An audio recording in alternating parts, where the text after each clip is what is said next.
Hey there, I'm Jesse Fox Mayshark, and this is an archived interview from Headlights, Voices from the Progressive South.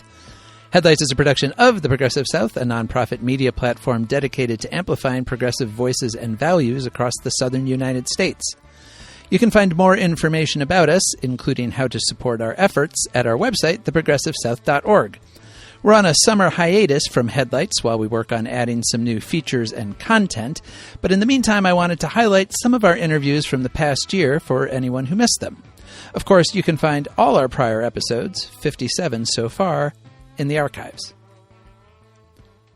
This week, we're replaying an interview from 2025 with Steve Smith, Executive Director of the Southern Alliance for Clean Energy, or SACE, since 1993. The nonprofit organization is based right here in Knoxville, Tennessee, and works with power companies and governments throughout the Southeast to advocate for reduced carbon emissions and increased clean energy production. Smith has served on related boards and committees across the region, including Floridians for Solar Choice, the State of Tennessee Energy Policy Council, the North Carolina Legislative Commission on Global Climate Change, and the Tennessee Valley Authority's Regional Energy Resource Council. He's also been politically active, running as a Democratic candidate for Congress in Knoxville in the 1990s. I've interviewed him on energy issues many times over the years and have always learned a lot from him. So I thought he'd be a good person to talk to about the state of both energy politics and resources in the Southeast, particularly as the Trump administration moves to deprioritize climate change as a concern and to disincentivize investments in renewable energy. We also talked about the explosion of new data centers and crypto mining operations, which are creating huge new demand for power production. He had a lot to say about all of it. So, Seth, let's go to the tape. Steve Smith, thank you so much for joining me. I really appreciate it. Well, thank you, Jess. Great to see you. Yeah, likewise. So you have been involved in this work for a long time. I was wondering if you could start out by just giving us a bit of an overview of the Southern Alliance for Clean Energy, what it is, what it does, and, maybe what are a couple of your big wins or accomplishments over the years. Yeah, no, that'd be great. And it's very relevant because we're approaching our 40th anniversary this year, so we'll be celebrating that in the fall. So the Southern Alliance for Clean Energy is an organization that is focused strictly in the Southeast. So our primary states are Tennessee, North Carolina, South Carolina, Georgia, and Florida. But we also track the very large energy companies that are in the Southeast, some of the largest in the world. The Tennessee Valley Authority touches 7 states, Southern Company, Duke, NextEra's Florida Power and Light. These are some of the, literally the biggest energy companies in the world. Our primary focus is to reduce the environmental footprint of how we produce and consume energy as a species and in our region. And we have a long history of doing that. The organization started back in 1985. It was strictly focused on Tennessee and TVA. It was then called the Tennessee Valley Energy Coalition. And then in 99, we actually became the Southern Alliance for Clean Energy, where we expanded outside of the Tennessee Valley Authority footprint and picked up Florida, South Carolina, and then began to do a lot of work in states outside of the TVA footprint. Our primary focus is actually really looking at carbon and climate change because that's an existential threat to humanity and all the other critters that we share the planet with. I'm a veterinarian by training, so people ask, well, how did the vet get into this? And I'm like, I sort of expanded my patient much larger. The planet Earth has a number of systems, and if those systems are out of balance, it becomes diseased, and that's a very easy way to look at it. And we are taking the planet out of balance based on the emission profiles. And so we really focus on how do we reduce those emission profiles. And we look primarily at advancing clean energy, renewable energy, so wind, solar, other types of technologies that are low carbon. We look at energy efficiency because the greenest electron is the one you never use. And we have gotten, since the Deepwater Horizon, we've gotten much more into electric transportation. And so we're a leader in the region on advocating for electric vehicles. And we're seeing real movement there. And then we have the things that we're not so enthusiastic about. We've been very active in opposing and helping work to shut down coal-fired power plants because they're incredibly inefficient. They're uneconomical now, and they're one of the primary drivers of climate change. We've are not enthusiastic about fossil gas. Some people call it natural gas, but it's a fossil fuel, and it has a very significant footprint both in the carbon emissions itself, but then also in the methane, and then offshore drilling. And we're not enthusiastic about nuclear power simply because we have not seen it work at the level that is promised in the Southeast. We've seen a lot of over budget and beyond schedule. We've seen a lot of money spent there, and we've seen a lot of distraction. We would rather see the utilities get their renewable footprint in line with the nuclear power footprint that they have, and then let's have a debate about, where we go from there. And so that's a lot of our work. And I would say that we quickly learned early in the work at SACE that the only way you can influence these very large energy companies is you've got to get upstream in their planning process. And if by the time the decisions become public and the public is aware of them, there's already huge investments and the momentum is there. And because these are monopolies and they have an enormous amount of political power, it is very difficult to stop a project once it gets locked and loaded and moving down the process. And so in the 1992 Energy Policy Act, the Tennessee Valley Authority was required for the first time to do a public integrated resource planning process. And that basically forced them to open up their planning. Other utilities, this is best practice. And so SACE does a lot of interventions across the region at state regulatory proceedings where we intervene where the utilities are in their planning process, and we deconstruct their arguments that we don't agree with, and then we bring in expertise and experts to come in and counter those and then try to build our case in front of the Public Service Commission or the Public Utility Commission in the state, which has jurisdiction over these state-sanctioned monopolies, to basically make decisions about how they plan. That's our core groove. And out of that core groove, we've expanded a lot of education, both of decision makers, but then also the general public and advocacy around that. And we're seeing now a confluence of, with transportation now becoming more electrified, the two primary drivers of climate change are the utility sector and the transportation sector. And now they're all merging on a point around electrification. And so we're right at the middle of that.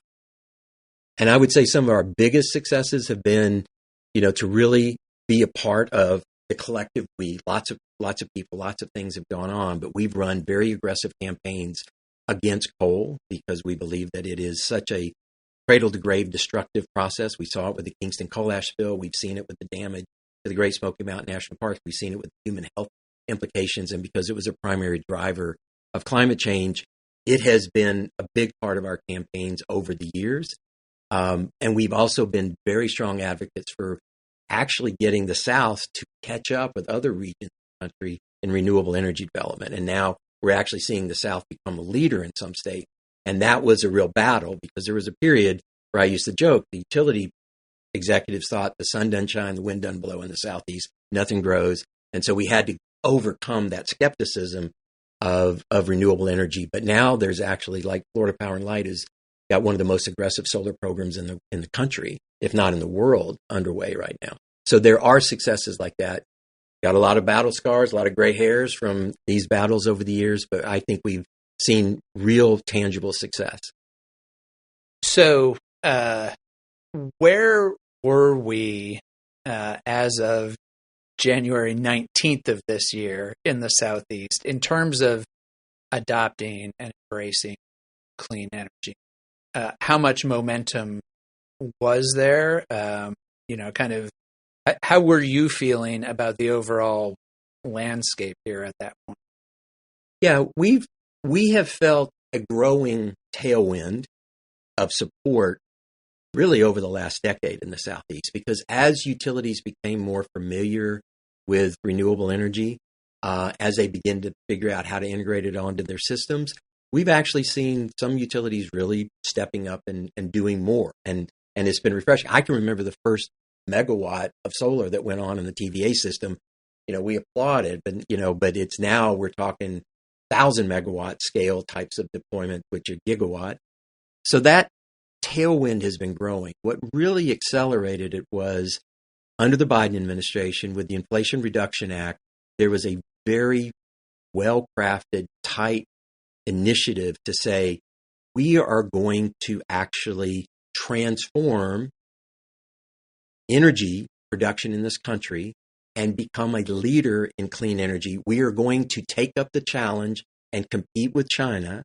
We're going to onshore manufacturing. We're going to onshore things like batteries for electric vehicles, solar and everything. And we are going to incentivize these so that they do two things. They make us competitive for the 21st century so we can compete with China and other countries. And they're going to help us solve the climate crisis because we're going to go towards a decarbonized grid and transportation sector. That really got juiced with the Inflation Reduction Act. And what it did for the Southeast was the Southeast became one of the primary beneficiaries of those investments. We saw massive investments coming into the Southeast in batteries for electric vehicles and for storage that's needed on the grid. We saw electric vehicle manufacturing coming into the Southeast in unprecedented levels, billions and billions of dollars flowing into the Southeast. So that was really flooding the zone, and there was tremendous momentum. And these were, even though the technologies were, a lot of the conservatives say, oh, well, you were picking winners and losers. Actually, the Inflation Reduction Act was technology neutral as long as the technology was decarbonization. And so therefore, there were incentives for geothermal, there were incentives for carbon capture and sequestration, there was incentives for nuclear power. It wasn't all wind and solar. But because wind and solar had gotten to be so cost competitive, they have become the dominant deployment that's been happening, not just because of the Inflation Reduction Act, because they're so cheap right now, less expensive. So that's where we were going into inauguration for Trump 2.0. And we felt hopeful because we were seeing these things coming in. We saw the private sector responding to the incentives, and we were seeing the marriage of good government policy with good private sector investment. And the United States looked like they were going to be a competitive entity for the 21st century. So, what about now? So we've had 6 months now of this administration. Obviously, the Environmental Protection Agency is talking about rolling back its determination that climate change is a problem, basically, or a human-caused phenomenon. The Big Beautiful Bill rolled back or capped some of those incentives from the Inflation Reduction Act. And we have a president now who's back to talking about climate change being a hoax. And we have some governors across the South who are embracing similar rhetoric. Where are we at right now? So I think it's important to differentiate between the ill-informed, and I would just have to say ignorant, rhetorical stances that we're seeing coming out of segments of the Republican Party and what's actually happening on the ground. So you're absolutely correct. Trump has declared war on many of the things that were leading us to be a nation that was going to be competitive in the 21st century, because he talks a good game about wanting to compete with China. But the reality was that China has done so much now in the clean energy space that we needed these tools in the Inflation Reduction Act to get caught up and in a better position. Now, this is not only things like solar, batteries, electric vehicles, and this is global competition. Because Trump has taken an isolationist stand in many ways, and then, is using these, kind of crazy tariffs to sort of force his will, there's not a coherent strategy. If there is a coherent strategy that is materializing in the first, 8 months or so of what it is it's like we're going to double down on being a petro oil state. We're going to double down on 19th century, 20th century technologies instead of 21st century technology. And that is taking us backwards. But he made promises to people in the fossil fuel industry that he was going to deregulate, that he was going to hobble their main competitors, which is wind and solar. and that he was going to talk about, all this beautiful wealth that's under the ground.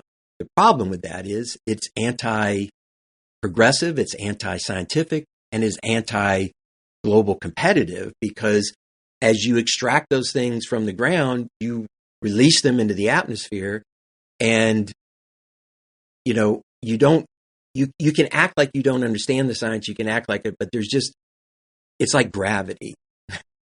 If you drop a rock, it's going to go down. If you put greenhouse forcing gases into the atmosphere, you are going to warm the planet, which is going to disrupt the climatic pattern. And the absolute most simple fact of this is looking at the Keeling curve, which basically measures the amount of CO2 that is in the atmosphere. And you can go back and see a relentless march going back to where it was first done by Roger Keeling in the 1950s, and see how it's gone up. I was born in 1962, and the CO2 in the atmosphere was 318 parts per million. Today, it's 427, and it is on a relentless march up. You can pretend like it's not happening, but it is a physical fact of reality. And so Trump is ignoring that, and by ignoring that and enriching his fossil fuel buddies, they have rolled back much of, particularly in, I won't call it what you call it, I'll call it, the big bad bill, or I guess we didn't clear whether I could. You can swear, it's okay. Okay, the big bullshit bill, whatever it is. This was a horrible policy move, in the sense that it basically kneecapped the two technologies that were driving down electric energy costs, which were solar and wind.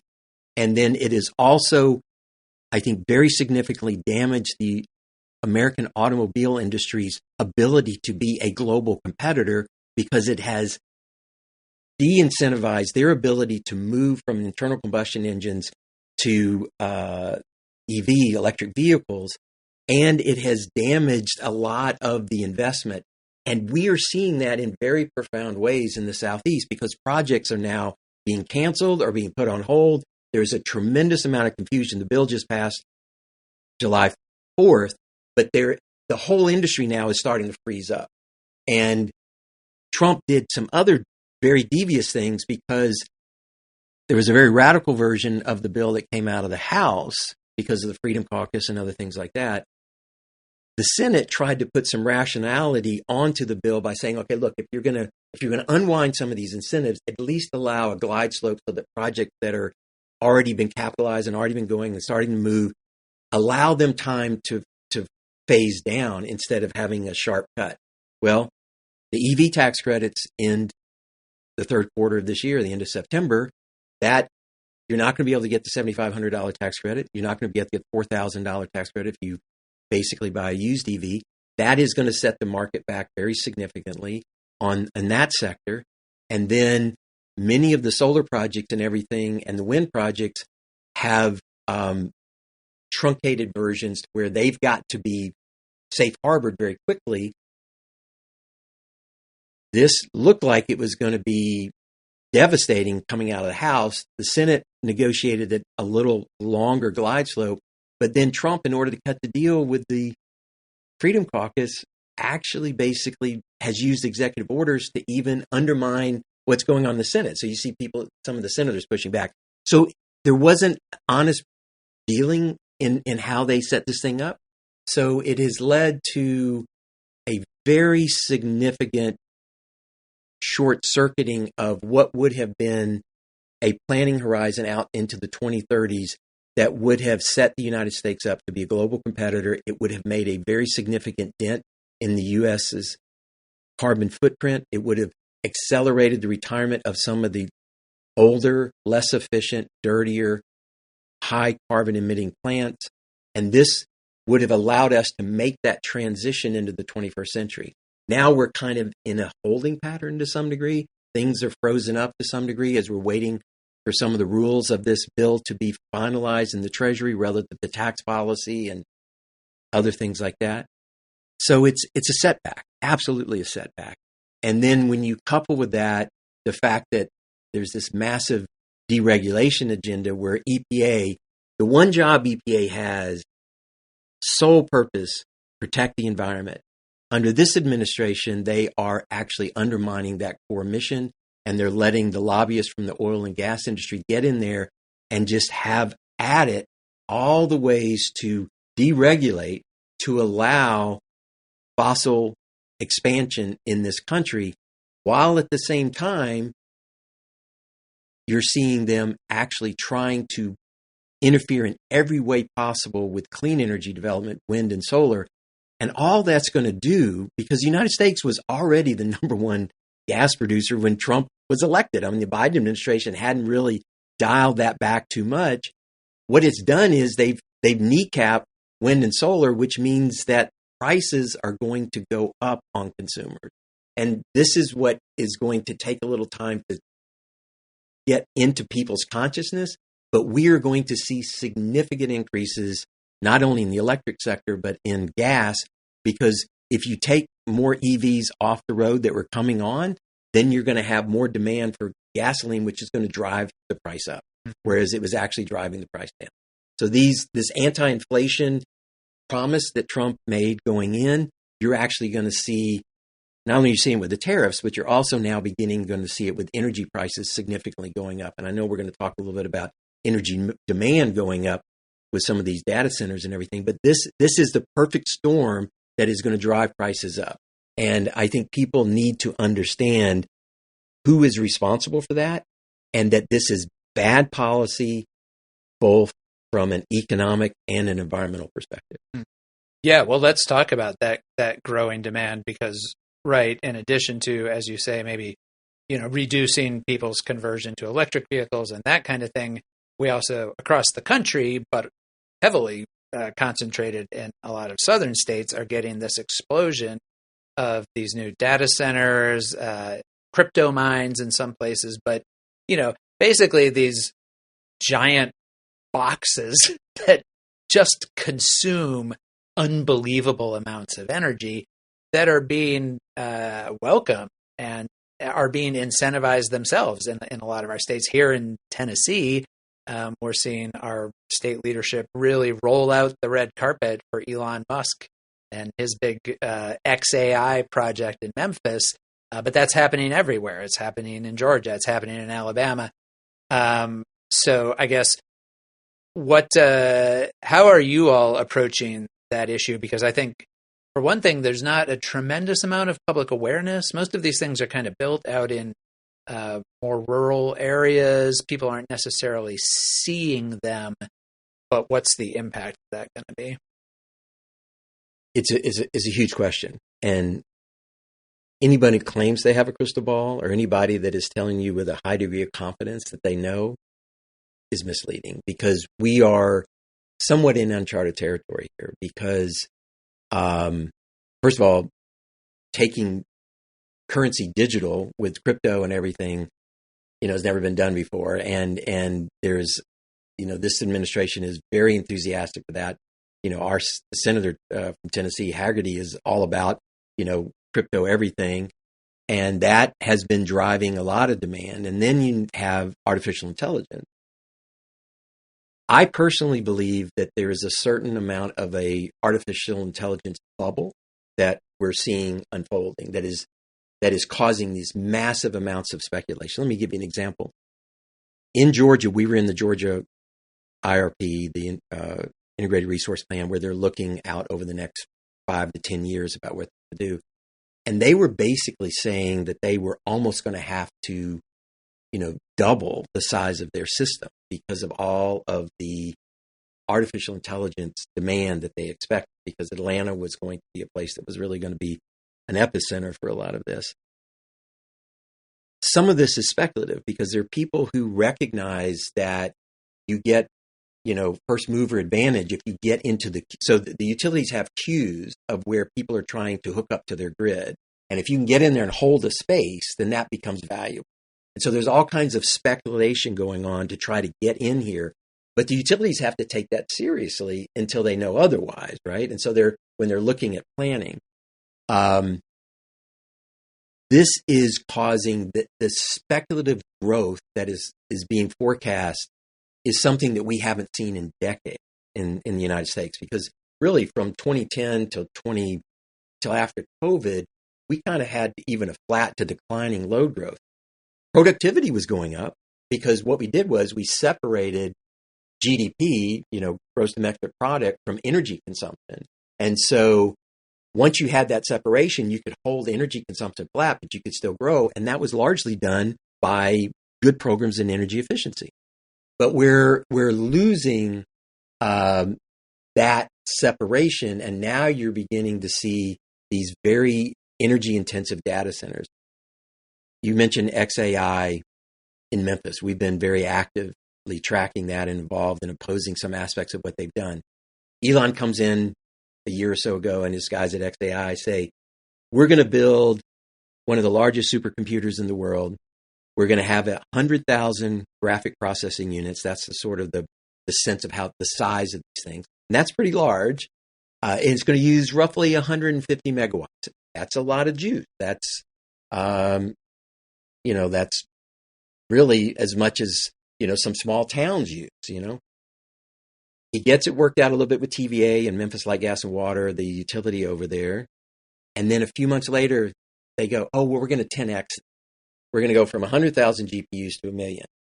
Okay, well, going from 100,000 GPUs, which was already using 150 megawatts of power, 10X that's like 1,500 megawatts worth of power, over 1,000 megawatts, which is as much energy as 1/3 of the whole city of Memphis, which is one of the largest cities in the Southeast use. And so then a couple of weeks ago, Musk literally posted on X or Twitter that he wants to take it from 1 million to 50 million. 50 million GPUs would be on the order of half of all the power that TVA generate. It's just some astronomical amount. So the hubris and the unbridled ambition of some of these tech bros about what they think the supercompute's going to do is off the chain. But yet, because they have so much money, and because you've got all these South Africans in the White House, Mark Andreessen, and Peter Thiel, yeah. And was it David Sands or whatever? But they've got all these guys, and Musk was there for a while. They've got Trump's ear, and then you've got Sam Altman and all these guys.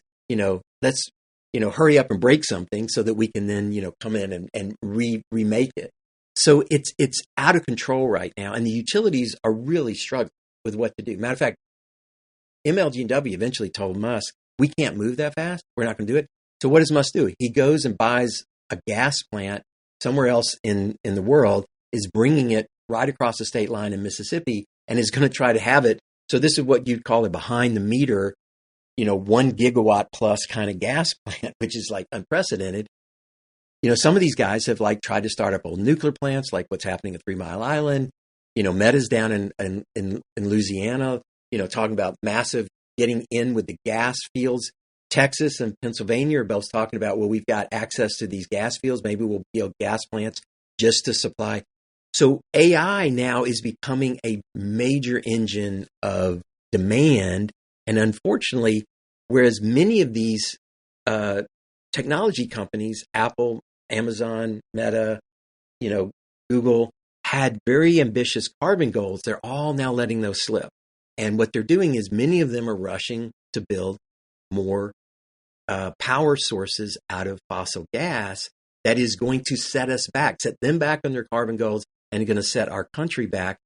And AI is becoming a major driver for gas expansion.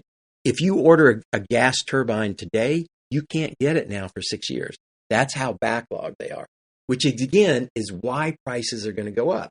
Because not only do you have this unprecedented demand for AI, but you also now have the human growth and use that's going on, and the electrifying, which we need to. I mean, we're all about electrify everything, because if you can get the grid decarbonized and then everything is electric, that is better than having, you're burning, fossil gas for your stove or your heating or for your, all these other things. If you can get everything electrified, we can actually see a path towards reducing carbon emissions where we stabilize the planet. Whereas if you become more dependent on fossil fuels, that exacerbates the problem.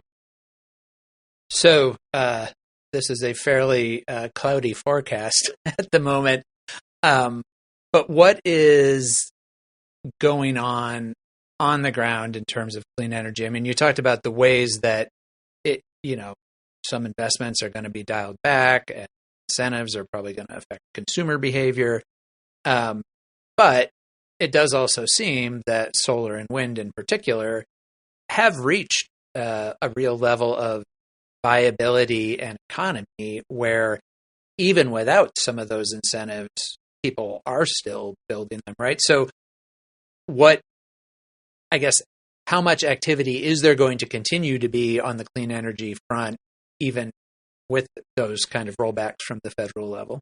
Yeah, two things can be true at once. I mean, we are seeing some of the most devastating rollbacks and undercutting of the technology, but at the same time, the horse has left the barn. There's momentum building. And what Trump 2.0, I mean, we still got ways to go with this administration, but what it looks like they're going to do is instead of getting, say, significant reductions, we're going to get reductions, but they're going to be more modest. And that means that we're not going to make the same progress in reducing the U.S. emissions. And that means that we're going to further exacerbate climate change. But we're still seeing growth in wind and solar. We're still seeing tremendous growth in batteries. Matter of fact, batteries survive. Storage actually didn't get hit hard in the big bullshit bill.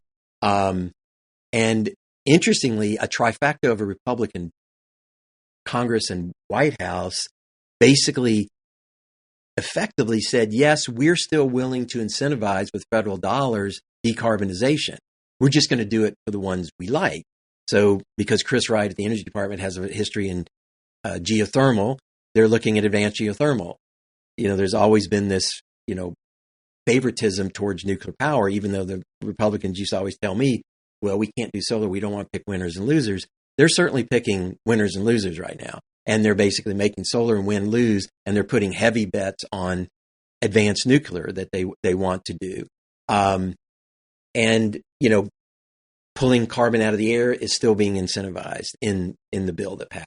So there are elements that are going forward. I think where we're going to see in the South, there are some projects that are, I think, teetering. There's some projects that have pulled back. Georgia was a phenomenal beneficiary to the Inflation Reduction Act because you had Hyundai make a major investment in it. We talk about a battery belt actually in the Southeast where so many battery manufacturers have come down. Ford came into West Tennessee and was going to build the F-150 Lightning in their Blue Oval City. Over in North Carolina, you had Toyota make massive investments in batteries, even though Toyota is not as into the full battery, all electric. They are heavy into hybrids, and so these batteries were being done. You've seen a number of GM and others making big investments. Rivian had a plant in Georgia that they had to throttle back on, but now they're sort of trying to see if they can get it back going. And then you had manufacturing like Q-Cell in northern Georgia that was doing solar panels near Dalton. They were actually talking about expansion. There was a Vietnamese company that was going to locate in North Carolina for solar. So all these things are in play. Now they're trying to figure out, wait, what's going to happen? And yes, projects are on hold. Everybody's waiting with bated breath about how the Treasury says, how do you safe harbor?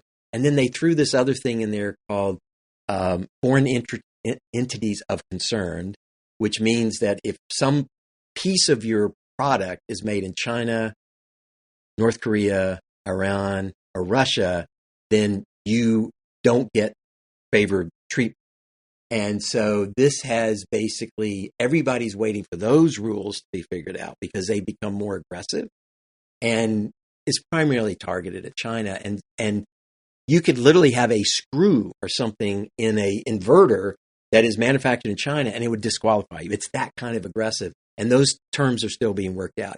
So there's a lot of uncertainty right now, but there's been so much investment and so much has already been laid out. And because the price points are still superior, you're going to see much of this stuff move forward. We're going to see some frozen, some cancelizations, but the South is still going to benefit, just not benefit as much. And that means less jobs, less good paying jobs. But more importantly, as I've indicated a couple of times, we as a country are betting on last century's technology as opposed to betting on the 21st century technology. And we are abdicating to China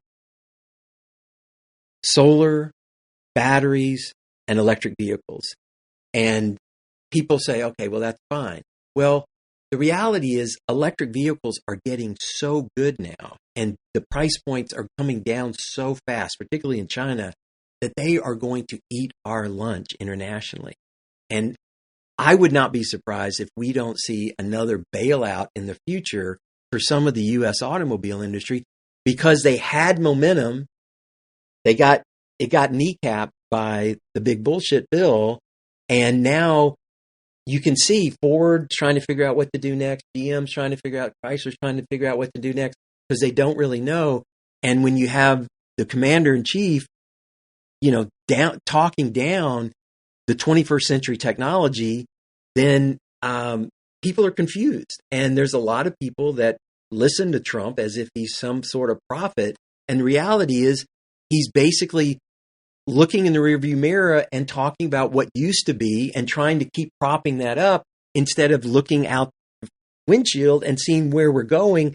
It's like that Gretzky quote, you skate to where the puck is going, and he's not skating to where the puck is going. He's looking, back over his shoulder, and it's going to be devastating. And so this is what is so unfortunate, because with some insight and understanding what's going on in these technologies, we've kneecapped ourselves and unnecessarily. And to enrich a bunch of people who are already rich by giving these tax breaks, and to basically reward a lot of people in the fossil fuel industry who were actually feeling the pressure for the first time ever that their product was going to be less used. And so they came in with full force in the Trump administration to try to prop it up for one last stand, one last big party. But it's going to set us back. That's just all there is to it. Right. All right. Well, I guess that's as good a place to leave it as we can come to right now. Thanks a lot for your time, and I'll keep in touch. And yeah, absolutely. Be happy to circle back and kind of see where we're at a little bit down the line. Yeah, and I don't want to. I hate to end on a bad note, because there are things that are happening in our region that we are tremendously excited about. Florida Power and Light has the most aggressive solar program of any utility in the United States right now. And they're laying down solar even in one of the most conservative states with one of the most conservative governors and legislature. They are laying down solar faster than just about anybody else in the country. EVs are expanding, and we've got a number of southeastern states that are really on the map in their utilization of electric vehicles. And these batteries, they're critical for both electric vehicles and for storage. I think many of those projects are going to stay intact. And so, the question is, how does the South get its political alignment of its most outspoken leaders basically focused on the future instead of focused on the past? And that's why people need to communicate with their elected representatives, and they need to talk about these issues both from an economic and an environmental point of view, because climate change, is only intensifies. The disruption is intensifying. It's an existential threat, and we've got to do something about it. So we are hopeful. I wouldn't be in this business for as long as I have been, working for this organization, if I felt hopeless. I feel empowered by what we've seen, and we've seen some really great changes over the last few years. So I want people to feel like it's doable, but we've got to stay engaged and we've got to stand up and be vocal. Those of us who understand, what's going on, and we need to encourage other people to pay attention. Believe your lying eyes. Don't believe what you hear. When you see more flooding, when you see more extreme hurricanes, Helene and other things, you see these wildfires, you see all this stuff. Don't let somebody tell you it's a hoax. Believe your lying eyes, because it is real. It is as real as gravity. So thanks. I appreciate the opportunity to share our thought. All right. Well, thanks very much. Yeah, thank you.